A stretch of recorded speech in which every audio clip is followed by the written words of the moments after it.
melakukan KBI dulu. Kenapa melakukan KBI?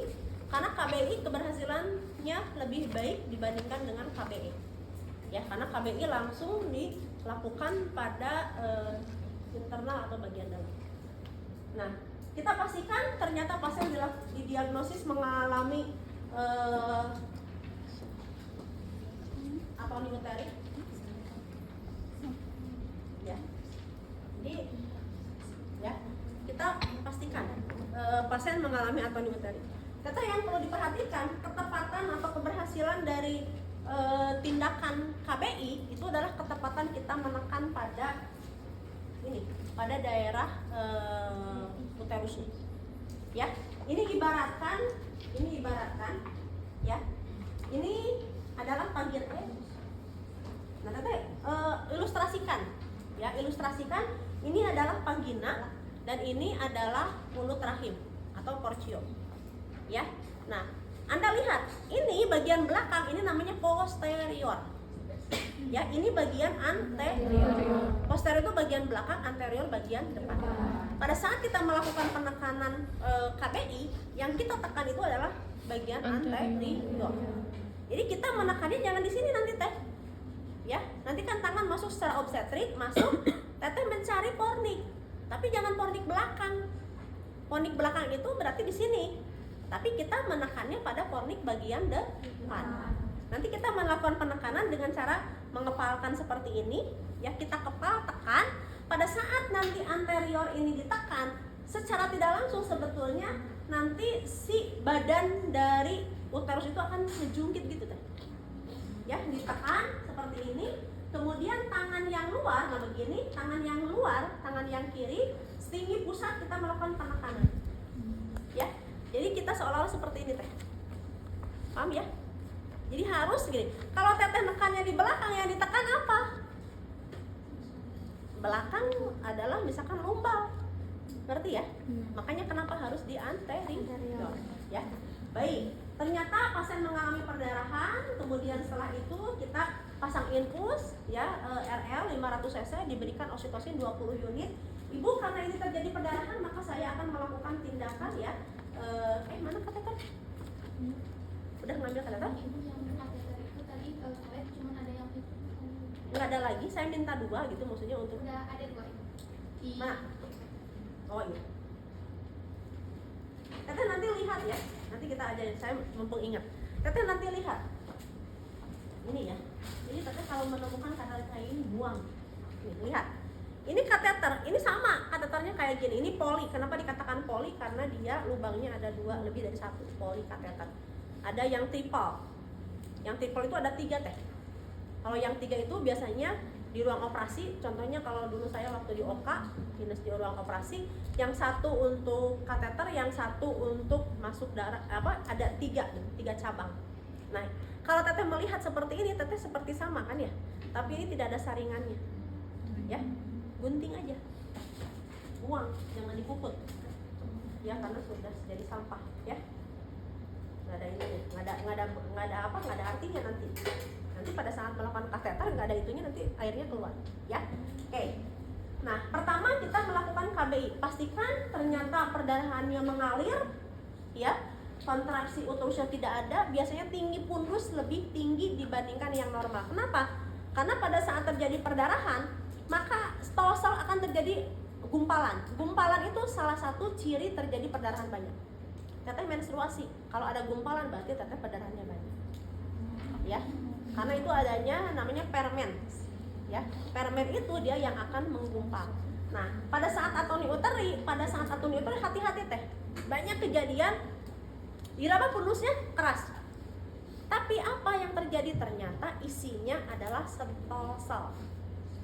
Stolsel itu adalah gumpalan darah. Pada saat Anda lakukan penekanan, jadi kalau misalkan ibunya, dan ciri khas ya, kalau saya identifikasi menemukan pasien perdarahan, biasanya pasiennya mengalami sakit mules. Mules, kenapa mules? Karena dia perdarahan banyak, si darahnya menggumpal, dia di dalam uterus tidak keluar. Nah, perdarahan terus bertambah banyak, maka akan overdistend, sehingga pasiennya sakit. Itu yang saya rasakan. Saya mah sudah curiga, aduh ibu sakit, iya pasti perdarahan. Coba Anda rasakan, ya. Makanya Anda perlu refleksi diri. Kalau ada pasien ada gitu, coba gali itu kenapa pasien, dan itu benar, ya. Nah, kita lihat, ternyata ini tinggi pulusnya juga meningkat, perdarahannya mengalir, ya, mengalir ya, bukan merembes. Kalau mengalir ya kayak mengalir gitu air. Kemudian kita sampaikan, Ibu, karena ini mengalami perdarahan, saya akan melakukan tindakan. Saya sudah pasang infus ya Bu ya. Ibu tolong nanti saya akan membantu untuk menghentikan perdarahan, namun dengan melakukan tindakan tangan itu nanti masuk ke dalam ya. Ibu mohon kerjasamanya ya. Jadi nanti Ibu ikutin apa yang disampaikan oleh saya ya. Nah kemudian kita lakukan desinfeksi dulu ya. Kita bersihkan dulu, teh pasti ini banyak darah. Kita bersihkan dulu dengan menggunakan kasa. Ya, sorry. Ya, kita bersihkan dulu dengan menggunakan kasa ya. Kemudian kita langsung buang ke sini ya. Kita buang ya. Kemudian kita buang. Setelah itu ya, kita mengecek apakah kandung kemihnya penuh. Kalau kandung kemih penuh, kita keluarkan dulu ya. Ya, kita keluarkan dulu. Nah, bagaimana caranya? Tadi kita bersihkan dulu teh. Ya, terutama kita bersihkan dulu daerah uretra. Jangan sampai tidak dibersihkan nanti darah masuk menjadi infeksi. Hati-hati. Bidan-bidan kadang-kadang jorok. Ya, kita logikanya jalan. Kalau dia mulut rahimnya atau uretranya dia penuh darah, Anda masukin tuh selang darah yang ada di luar masuk ke dalam, itu menjadi penyebab infeksi. Jadi Anda jangan serobek. Kita bersihkan dulu dengan desinfektan menggunakan betadine. Ya, yakinkan di situ bersih. Kemudian kita masukkan, ya, keluarkan air kencingnya. Sudah keluar, kita ini simpan ke dalam, misalkan tempat yang terinfeksi. Ini cairannya kita buang ke tempat pembuangan infeksius ya, misalkan ini. Kita buang, kemudian kita ganti sarung tangan. Jadi teteh kalau sudah menggunakan membuka atau mengeluarkan itu kita harus mengganti sarung tangan. Nanti masukin keluarnya ke sebelah ya. Kemudian setelah itu kita menggunakan sarung tangan. Ya. Jadi menggunakan sarung tangan.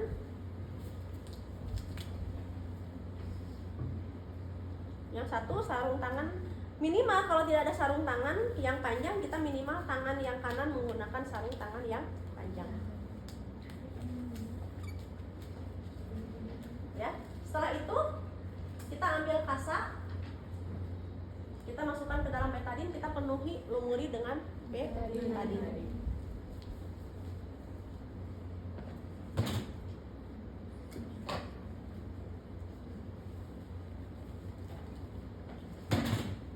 Ya, setelah itu ya kita masuk tangan ke dalam.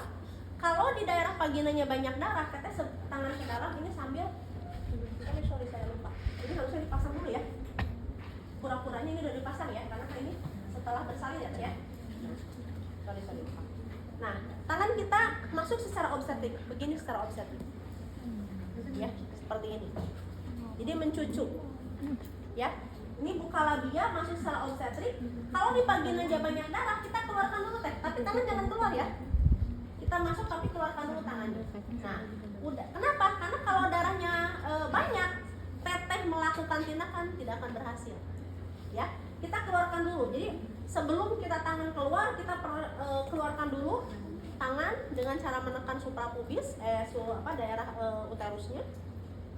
Atau tangan masuk, kemudian kalau sudah masuk misalkan ke dalam uterus, kalau masih ada darah kita keluarkan, tapi tangan nggak boleh keluar ya. Kita keluarkan aja teh. Jadi nanti misalkan ini contohnya, ya ini contohnya. Ini nanti keluarkan aja darahnya. Ya sampai darahnya memang tidak ada, karena tidak akan berhasil dengan kalau darahnya masih banyak. Nah setelah itu, setelah misalkan masuk secara obstetrik, tadi kan masuk secara obstetrik, kita sampai menyentuh mulut rahim. Sudah menyentuh mulut rahim, kita cari fornix anterior. Ini jangan di sini, berarti di depan. Pokoknya teteh arahkan ke depan. Kadang-kadang si mulut rahim tidak jelas si cervixnya. ya. Jadi jangan ke sini teteh, tapi kita arahkan ke atas, ya. Sudah di atas kita kepalkan, set begini. Kita tekan di fornix anterior, kemudian tangan yang kiri setinggi pusat, ya. Kita menekan. Nah, ini seperti ini. Pada saat kita melakukan penekanan, ini sebetulnya agak terangkat sedikit si rahim ini, karena tertekan dia akan memendek sehingga dia akan begini, ya. Nah, tangan ini tekan seperti ini ya, teh ya. Jadi tekan seperti ini, ya. Ini menekan, jadi seolah-olah tangan kita itu menekan pada bagian pundus, ya. Tekan, lakukan penekanan selama 2 menit dulu teh, ya. Jadi kita lakukan penekanan begini selama 2 menit. Setelah 2 menit, teteh longgarkan. Jangan dikeluarkan, longgarkan tekanannya. Jadi teteh setelah ditekan begini, longgarkan. Lihat darahnya. Kalau masih mengalir darahnya, berarti teteh jangan dilanjutkan, langsung nanti lakukan KBE. Tapi kalau setelah 2 menit ternyata perdarahannya berhenti, maka kita tambah lagi 3 menit. Ngerti ya? Kenapa? Karena kalau tidak berhasil selama 2 menit, ngapain kita masuk tangan di situ?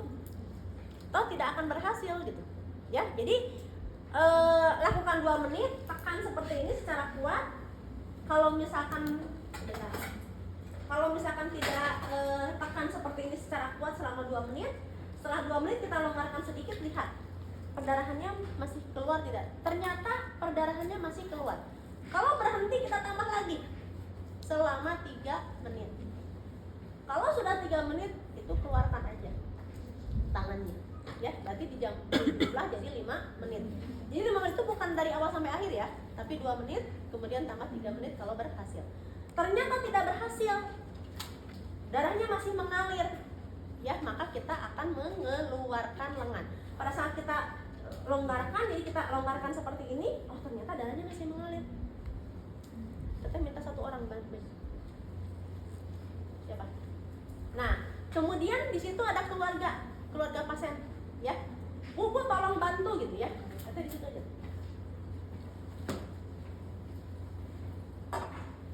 Gitu ya. Nah, Bu tolong bantu. Ibu tolong tangannya simpan di depan tangan saya. Ini seolah-olah di dalam ya tadi ya. Ingat ya, ini di dalam ya. Sebentar. Nah, supaya ada kata kebayang. Nah, tangan ini ini kan begini ya. Ini tangan berada di luar. Ingat ya. Yang satu di dalam, yang satu di luar. Ya. Nah, ini kan di luar tangan kiri. Nah, teh coba tangannya simpen di depan tangan saya. Tangan ini diam, jangan dulu. Yuk, ini kan di dalam. Tangan yang satu, tangan kiri simpan di depan tangan saya. Yang kiri. Tangan kiri. Tangan saya yang di depan, tangan saya di depan. Ini di depan tangan saya. Di depan sama di belakang nggak sih? Simpan. Di sini, di depan. Masukin ke tangan, masukin ke dalam. Di depan tangan saya. Di depan, masukin ke dalam. Di depan ibu. Siapa yang ngerti? Jadi erosi jiwa ya.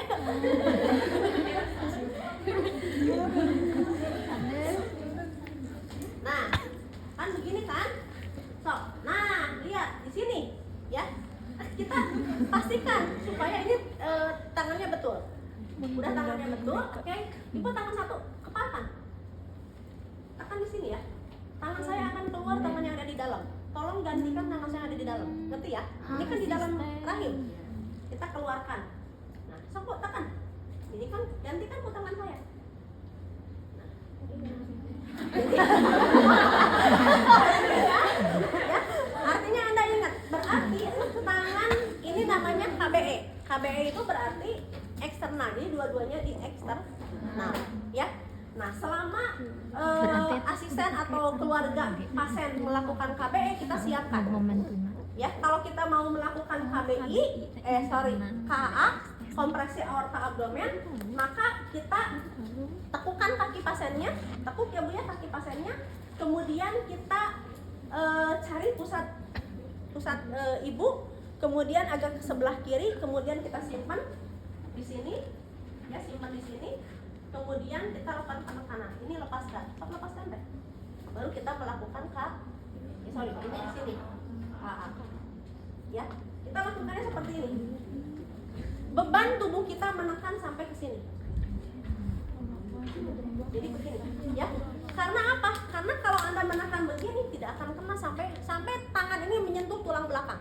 Nanti Anda cobain. Sakit nggak? Ya cobain, jangan merasa sakit dulu. Ya, jadi Anda tekan seperti ini sampai tangan ini menyentuh tulang belakang, tangan kiri sampai meraba tadi aorta femoralisnya berdenyut. Kalau pada saat bertekan ternyata tidak berdenyut, itu berhasil. Tapi kalau sudah ditekan masih berdenyut, berarti itu tidak berhasil. Ya, berarti kita pulang dalam. Jadi tangannya seperti ini. Lakukan penekanan selama, udah lepasin aja. Kita lakukan selama 5-7 menit. Ya, lakukan 5-7 menit. Setelah 5-7 menit, ini seperti ini, kita lakukan istirahatkan teh. Bagaimana istirahatkan? Berarti kita longgarkan. Tunggu 30-60 detik. Istirahat dulu. Ya, karena nanti kalau misalkan dia terlalu lama akan mengalami kematian jaringan. Kita tekan lagi. Ya, 5-7 menit. Biasanya dilakukan paling banyak 3 kali. Ya. 5-7 menit istirahat, tekan lagi 5-7 menit istirahat, tekan lagi. Ya, ini dilakukan sementara. Nah, kalau ini KA, ya. Tapi kalau misalkan menggunakan balon kateter, tadi tetap ya asisten melakukan kompresi bimanual eksterna, maka kita siapkan infusan.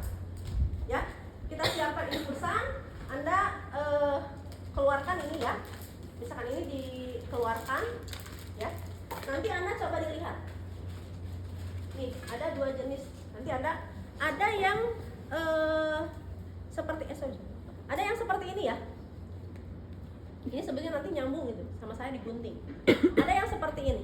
Kalau yang seperti ini jangan digunakan, ya, karena nanti pada saat kita menyambungkan dengan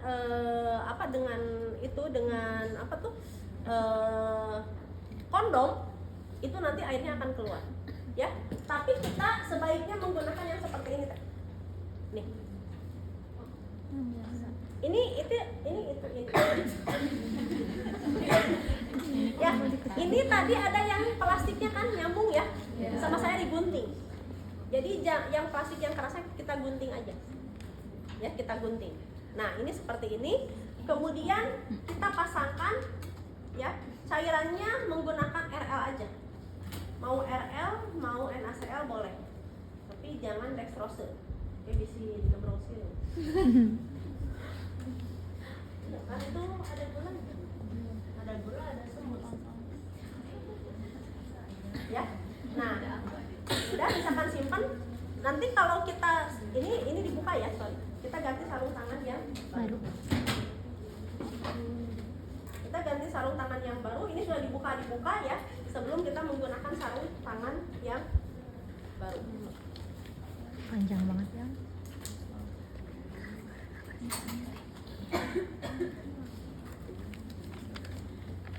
Kita menggunakan sarung tangan kalau ada dua-duanya sarung tangan panjang mah enggak, tapi kalau misalkan tidak, yang penting yang tangan kanan kita harus menggunakan sarung tangan Panjang. Nah, ini kemudian ini harus dibuka dulu ya, tadi saya lupa. Harusnya dibuka dulu kondom. Kondomnya yang digunakan sebaiknya jangan yang bergerigi. Eksternal. Kondom. Mau rasa stroberi ya mangga.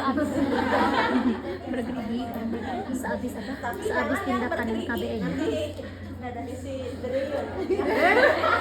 Kemudian kita sambungin. Nah, ini sambungin ya. Bukan, ini mah balon Ini sambungan ya? kan KBI. Nah, ini sambungan seperti ini, Teh. Balon KBI. Jangan terlalu terlalu kecil lah, seperti ini. Balon Sambungan seperti kateter. ini. Kemudian kita tali. Teteh menalinya boleh menggunakan benang, tapi yang menjadi masalah benang itu biasanya licin karena ini ada jeli. Ya, maka kita menggunakan yang tali seperti ini. Ya, kita ikat. Teteh menalinya jangan terlalu kuat, saking kuat keperekat. Ya, akhirnya apa? Ya, akhirnya tidak akan keluar karena Anda terlalu semangat. Oke, kita lakukan penekanan, kemudian kita sambungkan. Nah, ini teteh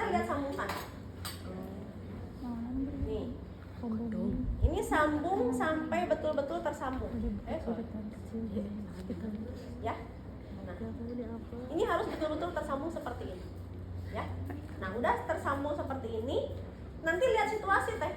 Kadang-kadang kita tidak membawa alat, tidak ada punya misalkan spekulum, tidak punya alat. Yang penting ada seperti ini saja, itu boleh dengan menggunakan manual, boleh menggunakan alat.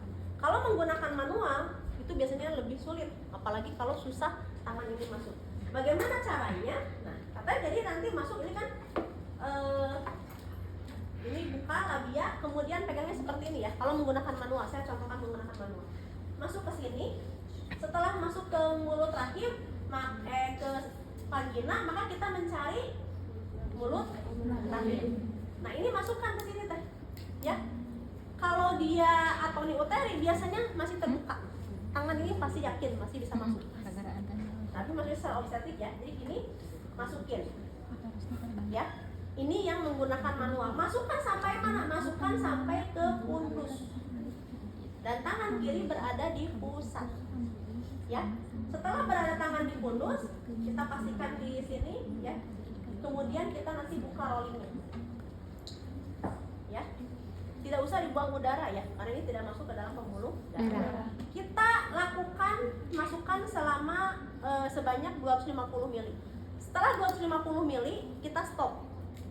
Ya, kita stop. Kemudian kita tangan ini keluar. Ya. Nah, pada saat tangan ini keluar, untuk memfiksasi kateter yang berada di dalam, maka kita ambil tampon. Yang bagus adalah roll tampon. Ya, kalau ini kan tampon-tamponan. Ini masuk ke dalam vagina. Vagina ya, bukan mulut, bukan uterus. Ini penuh. Sampai penuh ke vagina. Harapannya dengan penuh ke vagina ini nanti akan terfiksasi. Ya. Kalau misalkan mau dirujuk supaya ini tidak mengganggu, Anda boleh ini dilepas kemudian ini pasang klem.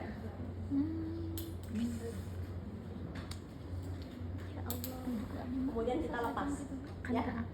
Kalau misalkan seperti ini kita lepas, kemudian kita fiksasi. Karena ini nanti misalkan ke gajut-gajut jalannya di kampung, ini nanti bisa ke ini kita ikat atau ditempel di paha. Ya, baru kita lakukan rujukan. Ini adalah contoh dengan menggunakan tangan atau manual. Nah, kalau menggunakan misalkan ini, tapi kelemahannya menggunakan manual sebetulnya adalah kalau yang menjadi masalah mulut rahimnya sudah tertutup, tangan kita sudah susah masuk, ya. Tapi kalau menggunakan misalkan alat, kita pasang di sini, dikeluarkan dulu ya. Nah, ini misalkan mulut rahim. Nah, ya, ini kan kita buka labia dulu.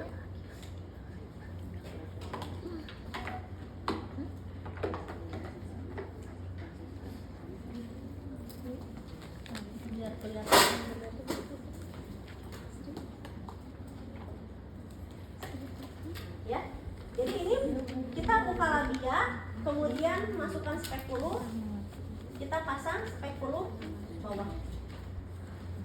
Nanti dipegang sama asisten ya, saya tidak minta asisten sementara, tapi nanti dipegang sama asisten atau teman kita, ya. Kemudian yang satu lagi kita pasang miring seperti ini. Nah, dibuka, kemudian ambil Anda klem kasa, mau dipijat ya, klem kasa Anda desinfektan dengan menggunakan betadine dari mulai mulut rahim sampai ke dinding vagina. Kita masukkan lagi, bersihkan lagi ya. Setelah itu Anda ambil penster klem atau ring klem seperti ini. Kita jepit mulut rahim yang depan ya. Boleh nanti Anda di angka 2 atau di angka 11. Nah, ini jepit ya. Yang atas ya teh. Jepit hanya satu kali aja. Klik satu kali.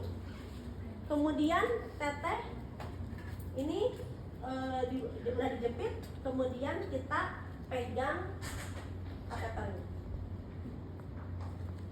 Ini harusnya kosong ya. Pura-puranya kosong ya teh ya. Nah tadi kita sudah masukkan. Nah pegang kateter seperti ini. Kemudian kita masukkan teh.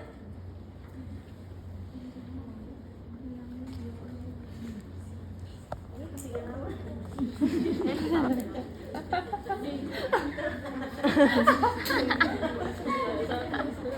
Saya apa mau jendol?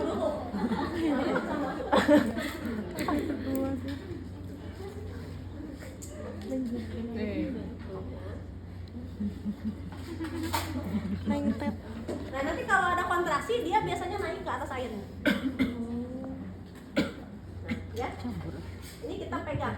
Nah seperti ini. Ya pegang seperti ini. Jadi ini kan begini ya teh. Kalau begini nanti susah.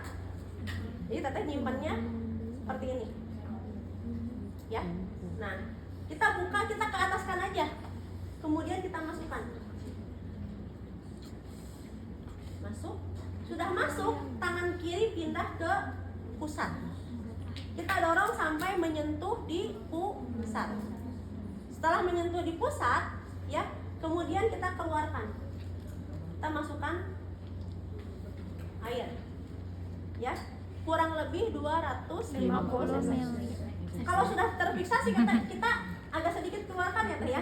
Tapi keluarkannya terbuka. Itu awas jangan ketarik ya. Jadi tidak boleh mengeluarkannya di jepit gini. Kalau udah masuk, udah yakin masuk, teteh keluarkan sedikit, ini tahan seperti ini ya. Ya, karena nanti teteh kalau sudah dimasukkan ini dikeluarkan nanti susah. Ngerti ya? Nah, ini sudah kita keluarkan, kemudian ini kita buka aja. Sampai kita masukkan sebanyak 250 ml. Nah, setelah 250 ml kita keluarkan lengan, kemudian kita sama tadi. Kita masukkan di sini. Ampon. Boleh direvisi. Nyonya aku dulu. Ini sampai penuh ya, Pri ya. Karena kalau tidak penuh nanti dia bisa Jadi mau bukan sama kita. turun. Nah, ya, setelah misalkan 250 cc, maka kita matikan. Ya, matikan. Nanti teteh tunggu. Kalau misalkan kelihatan ada darah merembes, boleh menambah sampai 500 cc. Ya, kalau grande multi di 500 cc sebetulnya boleh. Kalau grande tambahin multi, jadi 500 ya ini dimasukkan misalkan 500 cc, kemudian kita matikan. Kalau teteh mau dirujuk, ya berarti kita lakukan rujukan. Sebetulnya pada saat dia sudah masuk, ya ini simpan di sini tidak dimatikan pun asal sejajar itu tidak akan keluar, gitu ya. Tapi lebih baik kita memang matikan aja, ya. Nah nanti kalau misalkan sudah 12 jam, itu boleh dikeluarkan dengan cara menarik atau kita mengeluarkannya dengan cara membuka, nanti itu simpan di bawah. Ya, biasanya dilakukan 6 jam. Biasanya dibuka dulu ininya karena pasti darahnya banyak ya. Dibuka, dilihat perdarahannya masih ada, kita tambah lagi 6 jam. Ya, bisa dipasang sampai 24 jam. Ya, sambil misalkan kita dikeluarkan sedikit-sedikit, kita keluarkan. Nanti kalau dikeluarkan, nanti misalkan ini dikeluarkan dan ini dimasukkan. Kalau dikeluarkan nanti dengan cara sedikit-sedikit nanti airnya akan turun ke bawah, kan turun ya? Ya, jadi seperti itu. Ya, baru kalau misalkan udah selesai, kita masukkan 500 ml. Nah ini saya lupa, ini jangan salah ya, nanti kita keluarkan dulu ya, karena ini masuk di dalam vagina ya. Kita keluarkan dulu ininya, baru kita masukkan ke dalam vagina dengan menggunakan. Ya, kita tunggu biasanya di rumah sakit, dilihat ya. Ini tetap teh oksitosin tetap diberikan ya. Oksitosin tetap diberikan. Kalau sudah habis 500 ml kita ganti lagi dengan RL yang baru ditambah 20 unit internasional. Kita lakukan cepat ya, 200 cc kurang lebih dalam waktu 1 jam pertama. Jadi selanjutnya nanti diatur. Nah itu seperti itu ya. Baru nanti kita bereskan alat-alatnya, kita masukkan ke dalam tempat sampah infeksius atau alat-alat reversible yang infeksius ya. Kemudian setelah itu nanti pasien diberikan antibiotik ya. Antibiotik biasanya kita berikan antibiotik spektrum luas ya. Spektrum luas itu berarti gram positif, gram negatif, dan juga ditambah dengan metronidazole yang dilakukan secara impact. Ya, setelah selesai kita masukkan ke dalam bak instrumen yang kotor, ya. Kemudian kita buka sarung, ini lepaskan dulu, ya. Kemudian ini masukkan ke tempat sampah ini, kemudian baru kita buka sarung tangan. Panas kaya apa ya rasa? Demam. Ya, Pernah kita kita buang ke tempat Lima handuk, sampah so, impact, itu panas. terus baru kita cuci tangan. Oke, ada yang mau ditanyakan?